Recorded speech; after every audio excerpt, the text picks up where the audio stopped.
మీ బిడ్డనే సాక్ష్యం కదా. అందరూ కూడా ఒక కవితనే కాదు, కవిత అయినా, కేటీఆర్ అయినా, హరీష్ అయినా, కేసీఆర్ అయినా, ఇక చూడలేదే మన నాగరికాలను సామంతరాలు చూసినాం, వనపర్తి రాజులను చూసినాం, ఈ మధ్యకాలంలో ప్రజాస్వామ్యంలో మంత్రులు గెలిపెట్టిన వాళ్ళు, పాలమూరు చూసి మైమర్ చూసినాం. అంటే విర్రవీగిన అహంకారంతో, అధికార దర్పంతో మాకు అడ్డే లేదని మాట్లాడిను. నేను ఆనాడే చెప్పిన, 23 ఎన్నికల సందర్భంగా చెప్పిన, మీడియా మిత్రులు మీలాంటి వాళ్ళు అడిగితే, మీరందరూ అడిగితే ఈ ఎన్నికల్లో ఎన్ని సీట్లు వస్తాయని అడిగితే 2018లో పాలమూరు జిల్లాలో 14లో 13 బీఆర్ఎస్ పార్టీ గెలిచింది, కాంగ్రెస్ 1 గెలిచింది. 2023లో 14లో 13 కాంగ్రెస్ గెలుస్తుంది. మహా వస్తే ఒకటి ఏదైనా ఒకటి బీఆర్ఎస్ రావచ్చున్నాం. ఆనాడు ఏం మాట్లాడినరు, నాగరికల్లో అయినా, వనపర్తి అయినా, ఇంకో ఆయన మాట్లాడు, మీది గెలవని చూద్దాం, మీరు కడుక్కోండి అనే పద్ధతిలో వ్యంగ్యంగా మాట్లాడిను. ఇలా ఏం జరిగింది, నేను చెప్పింది నిజమైందా కాలేదా, వాస్తవా కాదా? అందుకనే ఈ ఎన్నికల్లో కూడా, ఈ పార్లమెంట్ ఎన్నికల్లో కూడా 100కు 100% పాలమూరు జిల్లాలో 2 నియోజకవర్గాలు పెద్ద మెజార్టీతో గెలవబోతూ ఉన్నాం. స్పష్టంగా కనపడతా ఉంది. ఈ ఎన్నికలో ఎట్లయితే ఎవరు ఊహించని విధంగా, ఊహాగానాలకు అతీతంగా జిల్లాలో 14లో 12 స్థానాలు గెలిచినాం. దురదృష్టవశాత్తు 1-2 స్థానాలు పోవడం జరిగింది. అది కూడా కుట్రల వల్ల కుట్రలు కావచ్చు, విచ్చలవిడిగా డబ్బు ఖర్చు పెట్టిన కారణంగా కావచ్చు, మా అభ్యర్థులు ఓటమిపాలు ఎండవచ్చు, అది కూడా తక్కువ మేయాటితో.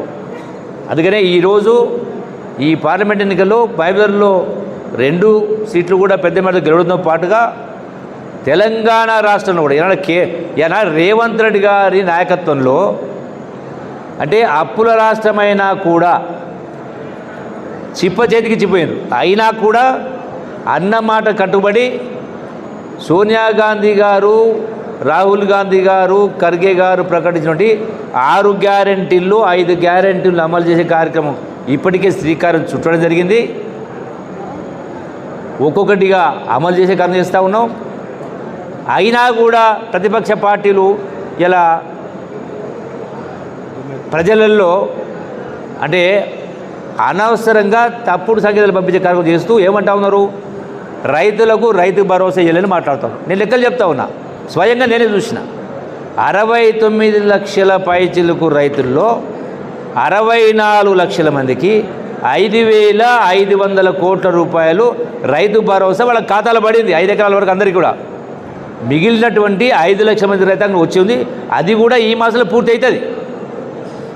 వచ్చేటువంటి ఖరీఫ్కి సంబంధించి, అంటే వచ్చే వానకాలం పంట నుంచి రైతాంగానికి సంబంధించి వాళ్ళు పండించేటువంటి పంటలకు ఏదైతే 500 రూపాయల బోనస్తో కొనుగోలు చేసే కార్యక్రమంతో పాటుగా, అట్లాగే ఈ యొక్క పంట నష్టం జరిగిన సందర్భంలో ప్రభుత్వమే రైతాంగం తరఫున రైతు బీమా ప్రీమియం చెల్లించి, అది వానలు వచ్చినా, వరదలు వచ్చినా, పిడుగులు వచ్చినా వాళ్లకు పంట నష్టం ఇచ్చే ఏర్పాటు చేస్తూ ఉన్నాం.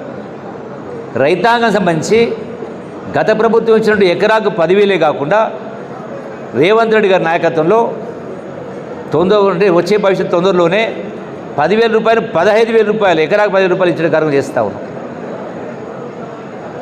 అట్లాగే పెన్షన్ 4,000 రూపాయలు చేసే కార్యక్రమం ఇప్పటికే మాట చెప్పినాం, అమలు చేసే కార్యక్రమం చేస్తే మొదలు పెడతాం. ఒకదాంతో ఒకటి మొదలు చేసుకుంటూ వస్తాం. అన్న ప్రతి మాట నిలబెట్టుకునే కార్యక్రమం చేస్తాం. మీకు చేతగాక చేయలేక ఎలకలబడి ఇలా మమ్మల్ని నిందించే కార్యక్రమం చేస్తారు. అది 3 నెలల అధికారం వచ్చి 3 నెలల 10 రోజులు, ఇంకా 4 నెలలు పూర్తి కాలే. అయినా కూడా ఏమే ముఖ్యమంత్రి ఎక్కడ నిద్రపోతున్నావు అని కేసీఆర్ మాట్లాడితే, అంటే నవ్వితే నాకేంటి అన్నట్టుగా కేసీఆర్ 10 ఏళ్ళు పండుకొని ప్రగతి భవన్లో ఫామ్ హౌస్లో పడుకొని ఇలా ప్రతినిత్యం పొద్దున్నే 5 గంటలు లేచి రాత్రి వరకు తిరుగుతూ పనిచేస్తూ ఉంటే ఏం మాట్లాడుతాడు కేటీఆర్ కానీ హరీష్ రావు కానీ మన ముఖ్యమంత్రి పైన? ఢిల్లీకి 12 సార్లు పోయినవాడు. డెఫినెట్గా పోతాం. 12 సార్లు పోతాం, 30 సార్లు పోతాం. ఢిల్లీకి పోయిన జాతీయ పార్టీ, ఈ దేశంలో 29 రాష్ట్రాలు ఉన్నాయి, 29 రాష్ట్రాలు ఉన్నాయి. 29 రాష్ట్రాల్లో ఉన్నటువంటి కాంగ్రెస్ పార్టీకి అధినేత మల్లికార్జున ఖర్గే అయినా, సోనియా గాంధీ గారైనా, రాహుల్ గాంధీ అయినా, ప్రియాంక గాంధీ అయినా